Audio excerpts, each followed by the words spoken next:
সাবেক প্রধানমন্ত্রী ও বিএনপির চেয়ারপারসন বেগম খালেদা জিয়ার স্বাস্থ্যের খোঁজখবর নিতে রাজধানীর এভারকেয়ার হাসপাতালে গেছেন প্রধান উপদেষ্টা প্রফেসর মোহাম্মদ ইউনূস।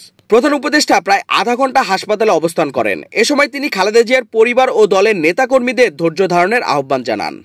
হাসপাতালে পৌঁছলে বিএনপির মহাসচিব মির্জা ফখরুল ইসলাম আলমগীর, বেগম খালেদা জিয়ার ব্যক্তিগত চিকিৎসক অধ্যাপক ডাক্তার এজেএম জাহিদ হোসেন, অধ্যাপক ডাক্তার শাহাবুদ্দিন তালুকদার, খালেদা জিয়ার ছোট ছেলের স্ত্রী সৈয়দা শর্মিলা রহমান এবং ছোট ভাই শামীম এসকেন্দার প্রধান উপদেষ্টাকে রিসিভ করেন।